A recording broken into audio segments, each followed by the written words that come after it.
त्रिवेदी और आप देख रहे हैं इंडिया न्यूज़ डिजिटल। संसद का शीतकालीन सत्र आज से शुरू हो गया है और ये सत्र 19 दिसंबर तक चलेगा। वहीं बहुजन समाजवादी पार्टी की प्रमुख यानी कि मायावती ने सत्तारूढ़ पार्टी और विपक्ष दोनों से अपील की है कि वह सोमवार यानी आज से शुरू हो रहे संसद के शीतकालीन सत्र की कार्रवाई का सुचारू और सही तरीके से संचालन सुनिश्चित करें, ताकि दिल्ली में वायु प्रदूषण, मतदाता सूची के गहन पुनरीक्षण यानी कि SIR जैसे आवश्यक एवं जनहित के मुद्दों पर सार्थक चर्चा हो सके।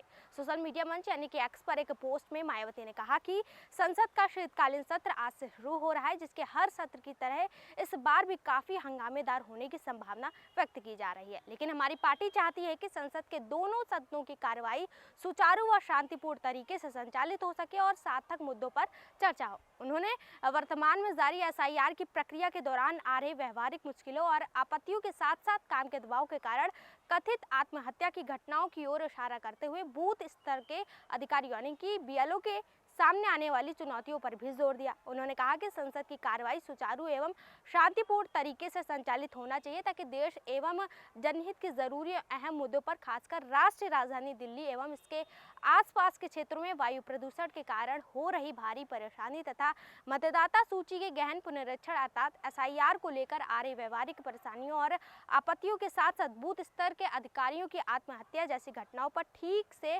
चर्चा किए जाने और इनका उचित समाधान निकालने की दिशा में सार्थक प्रयास किया जा सके।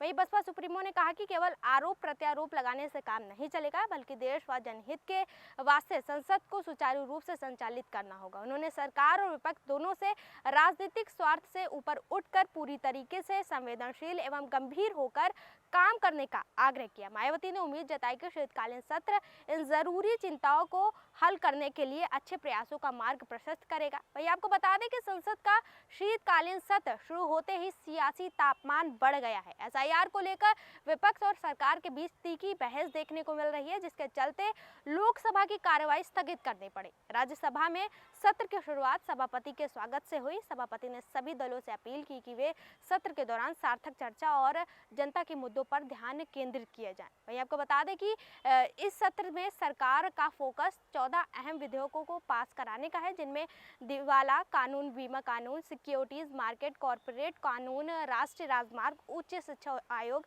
एटॉमिक एनर्जी, GST और राष्ट्रीय सुरक्षा से जुड़े बिल शामिल है। सत्र के पहले ही दिन विपक्ष SIR को लेकर सरकार को घेरने की रणनीति अपनाई है, जिससे माहौल गर्माता दिख रहा है। आने वाले दिनों में इस मुद्दे पर और तीखी बहस की संभावना है। फिलहाल के लिए इतना ही। ऐसे ताज़ा जानकारी और खबरों के लिए हमारे साथ जुड़े रहिए और देखते रहिए इंडिया न्यूज़ डिजिटल।